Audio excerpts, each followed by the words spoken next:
Hey, so good morning, good afternoon, good evening. This is Alan Burgos for the hashtag Walk with Lunch channel. Welcome and welcome back to our channel. So if you are not yet subscribed to our channel, please do it so now so that you can be a part of this growing family.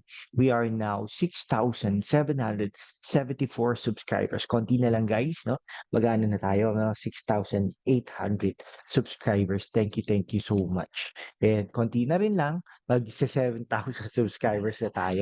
And then hindi naman po ako mahihiya sa inyo na sabihin na ang ating goal is for us to have 100,000 subscribers. Okay, sige, thank you so much guys. God bless you all. Okay, pag-usapan po natin today ay yung ano po, no, yung kay, doon po sa, pero po kasi tayo nakita na tweet no, na para nagsasabi na yung mayor po daw ng Pasig City, no, na si Vico Soto ay nababagay, no, sa national post na gusto niya makita, no, si Vico Soto sa national post. Ang nag-comment naman ako, naku po, wag naman po sana. Okay? Kasi po ano, hindi bagay, no? Hindi bagay. Oo, kasi ano po ba national post? Kaya pwedeng congressman yan, ha? Congressman can be considered a local and national officers or national involved sa national. Kasi ang pinag-usapan naman nila diyan ay national din no, aside from the local. Pero kaya parang ano po kasi, 'no, yung congressman ay representative, kaya nga po minsan ang tawag diyan ay representative. Representative po sa national government, kumbaga, 'yan, gano'n po 'yun, 'no. Kasi kung local, konsehal, mayor, vice mayor, ngayon ang hinahawakan ni Vico Soto na pangalawang term na niya ay local as mayor of Pasig City. Mayaman ang Pasig, 'no. Dati po maganda 'yan, maganda. Yeah, indeed may mga issues in the past pero masasabi natin na futuristic 'no, may vision yung dating mayor, before, Vico Soto 'no. Pero ngayon parang wala po tayong nakikitang gano'n. Dati po nagkaka-award ang Pasig City mismo, yung Pasig mismo 'no, pero yung ano, yung yung mayor, siguro nagkaka-award din in the past pero kokonti lang 'no.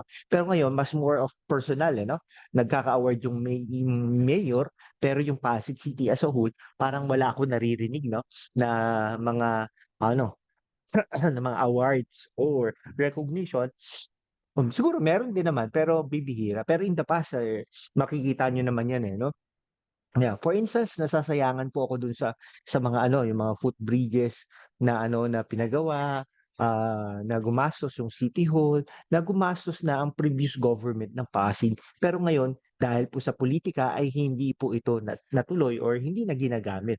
Hinahayaan ng masira. Ganyan po ang nangyari sa Pasig City Hall, 'no? Pero ngayon ay pinapagawa na yata, 'no? Pero siyempre ang credit na dun ay dun sa present government. Ganun po yun, 'no? Now, ang mga ano po, mga national, positions na puwedeng takbuhan ni Soto later on, in his career, kasi bata pa po yan, 'no? Ay puwedeng ano yan 'no, puwedeng maging senador, okey? Pagka senador ay puwedeng maging vice president yan, puwede rin maging presidente yan ng Pilipinas. So sana inaano po natin, sana po ay wag naman pong mangyari yun 'no, kasi 'pag nangyari yun ay sigurado po tayo na hihinto po ang ekonomiya 'no, hihinto po ang ano natin 'no. So sana po wag naman po sana, 'yan po ang inaano natin.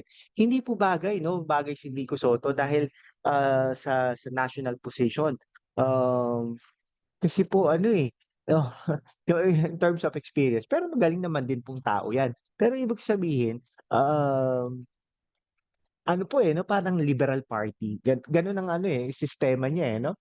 Parang transparency, there is nothing wrong naman for being transparent as long as yung form ng government ay nandun pa rin. Ibig sabihin, Ah, hindi naantala kasi 'di ba kunwari sobra kang transparent, sobra kang ano, pero yung programa ng gobyerno ay naaantala 'no, yung progress ng gobyerno ay nawawala 'no, parang hindi natin yung parang futuristic ba yung vision mo dun sa city ay ano ba gusto mong mangyari sa city 'no, ano lang ba, day by day? Ah Parang gano'n 'no. So, para sa'kin, ito lang, sadyang sa'kin lang, ay sana po kung ano, diyan na lang siya sa lokal 'no, sa Pasig na lang siya 'no. Puwedeng tumakbo siyang congressman, puwede siya tumakbong, konsehal ulit ano, vice mayor, mayor 'no, diyan na lang siya sa Pasig kumbaga. Dahil ano naman, hindi naman siya matatalo sigurado sa Pasig dahil, unang-una may pangalan, anak yan ni Connie Reyes, anak yan ni Vic Soto. Definitely hindi na matatalo yan 'no, hanggang unless otherwise merong isang kandidato na maglalakas loob na mahal talaga ang Pasig para isalba ang Pasig 'no, sa mga ganitong programa ni Vico Soto kumbaga 'no. Kaya, naranasan niyo na rin naman, 'di ba? Naranasan niyo na rin naman. Ang ano lang, yung go bag 'no, pero yung go bag, magkano ba ang go bag, 'di ba? Eh, di ko alam kung magkano ba yung go bag na 'yan 'no, pero kumpleto ba yung go bag na 'yan 'no, or pa-cute lang tayo 'no, i-aano lang natin para masabi lang natin na nag-distribute tayo ng go bag 'no. Tapos yung mga, paratang niya 'no, sa mga tao na ano, gano'n po talagang estilo niya, eh, 'no. Yung mamamahiya siya, nakita po kasi natin yun, eh. Um, mga bagay na gano'n. Pero hindi po natin sinasabi na lahat po ng programa niya ay masama. Mga ano rin, may mga maganda rin 'no, yung ano, yung Christmas package 'no. May isa rin siguro yun sa mga maganda dahil, naano yung ang tawag confidence ng tao, "Uy, nabigyan ako ni mayor, nabigyan ako ng city government of Pasig," something like that 'no. Pero sa isang banda rin, sa isang banda rin ay ano rin 'no, parang, balita natin may mga sumosobra-sobra rin dun, eh, 'no. Pero, that is in a way, it's a good program din ng city government, oh. So tayo inaano rin natin 'yan 'no, yung, hindi natin alam bakit hindi siya sinama dun sa programa ng paglilinis ng Pasig, 'di ba? Yung gano'ng bagay 'no, hindi ko rin alam, pero dapat kasama siya dun 'no? Tapos marami pa siyang programa na magaganda rin naman. Pero, in a way, para sa akin hindi ho siya bagay sa national position, lalong-lalo na sa pagkapresidente. Kasi may mga nagsasabi na parang futuristic, "Oh, si Vico Soto na 'to, Vico Soto na 'to." Hindi, hindi. Kasi dapat naiangat na niya ang Pasig kumbaga 'no, ng gustong-gusto, eh, daming pera ng Pasig, eh, 'no? Daming pera ng Pasig 'no, so dapat na nawala na yung mga squatters area diyan, yung mga ano, kumbaga, ano gusto mangyari natin dapat may mga, parang walking city na 'yan, 'di ba? Ah, yung rainforest pinagawa ano, sa panahon pa yata ng mga Eusebio or in the past 'no? Ano pa ba, yung City Hall definitely dapat hindi yung paligid ng ano 'di ba, nandiyan Tanghalang Pasigueño et cetera, 'no, yung mga gano'ng bagay. 'Di ba? So hindi rin natin masasabi na dapat siya sa national government 'no? Eh, ang ano natin diyan ihinto lahat ng aktibidades ng gobyerno, papatunayan kung may mga korap o hindi 'no, eh, yung mga gano'n. Eh, ang ano lang natin sa kanya, 'pag kunwari, mali o hindi naaayon sa kanila, ang galing nilang mag-twist kumbaga, ang galing nilang mag-magic kumbaga. For instance yung kaibigan niya na nai-appoint niya, 'di ba?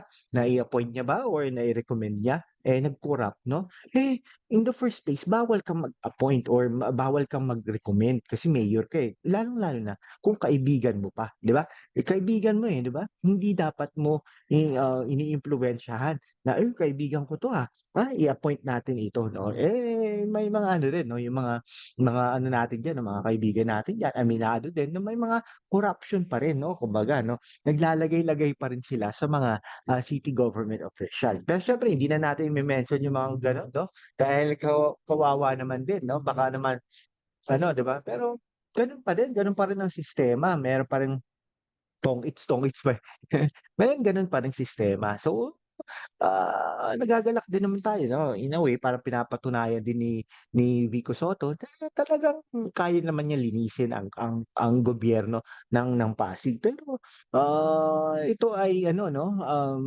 at one point nga, may mga ano pa instances na parang nahinto yung ano, anyhow, ano na yan besides the point na yun, 'no. Pero sa akin lang po ano, hindi po talaga bagay 'no si Vico Soto sa national post. Pero kayo, tatanungin tatanungin ko po kayo, 'no, tingin niyo po ba bagay si Vico Soto sa national post, 'no? Kung ano po ba, iboboto niyo po ba ito versus sa mga ibang leaders natin, 'no? Puwede din naman 'no, baka manalo din naman pero depende po 'yan sa inyo mga kaibigan ko. Kung nakikita niyo po ba na may mga ano 'to, pero sinasabi ko 'no, kasi naranasan po din natin 'no, na hindi rin po bagay si Vico Soto sa leadership ng